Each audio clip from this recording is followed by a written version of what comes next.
y'all, so today is the high-risk pregnancy evaluation, which means I'm going into a doctor's office before 8:30 for a 9 a.m. appointment, and they're going to evaluate if I can carry a baby and talk to me about what I want and stuff like that, and then send that back to my doctor, and we continue with the fertility process with that information.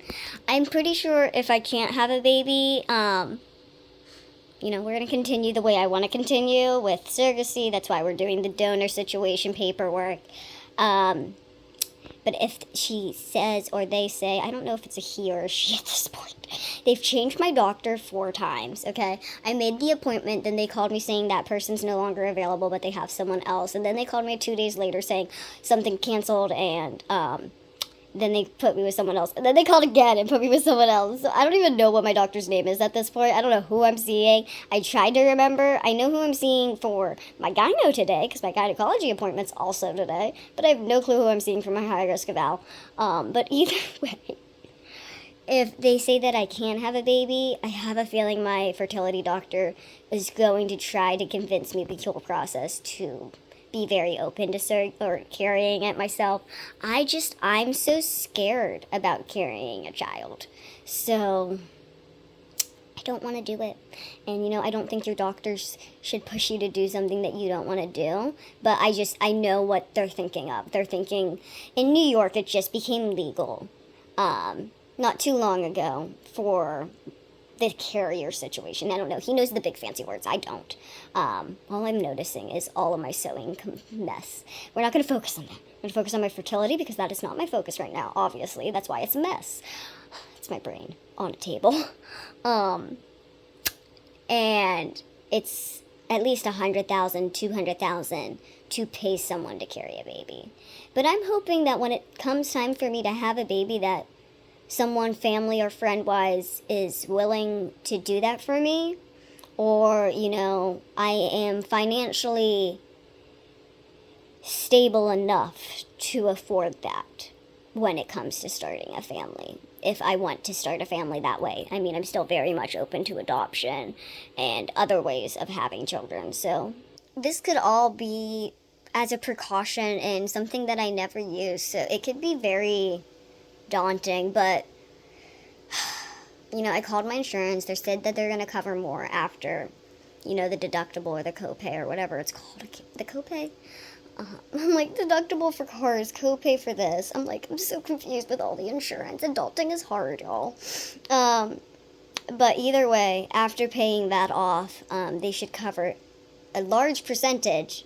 But I got my first bill, and I'm hoping that after I know how much is left in our payment for the year, that it will start showing up, because it's not even acknowledging it that I'm doing this. So a little worried, because then if I'm going through this thinking I'm covered and I'm not covered, I could be screwed.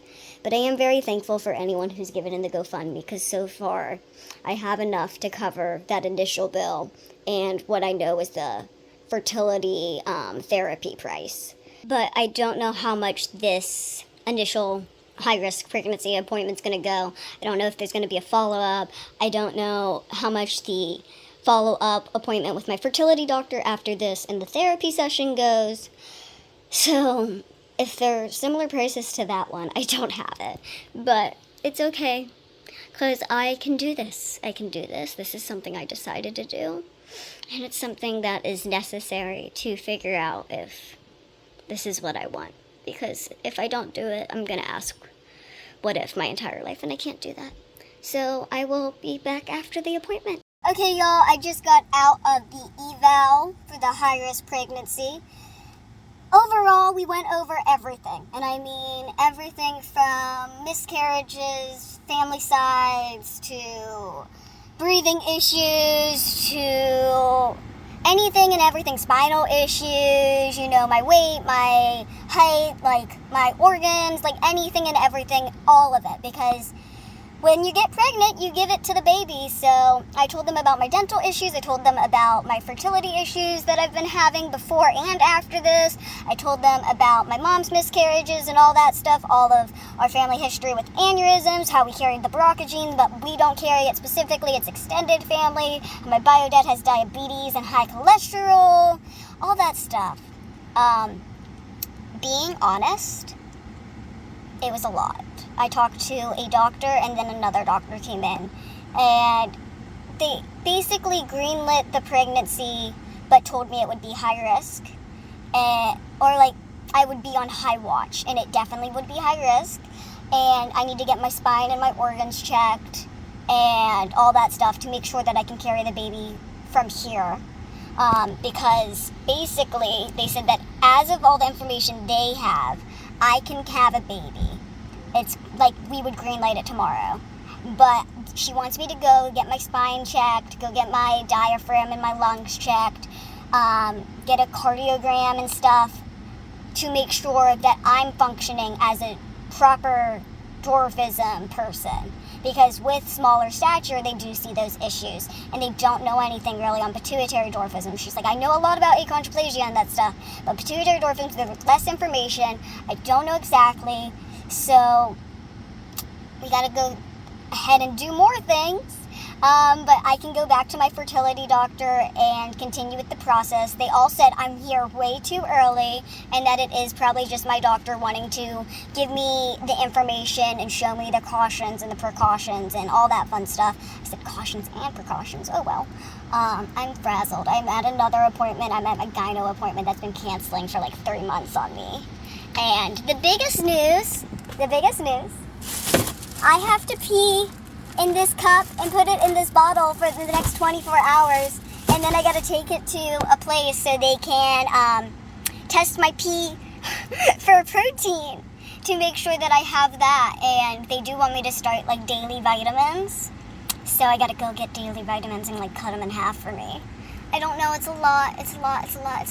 But either way, on and forward, we have this appointment all set up. Or no, I don't have my doctor's fertility appointment set up, but I can set it up now.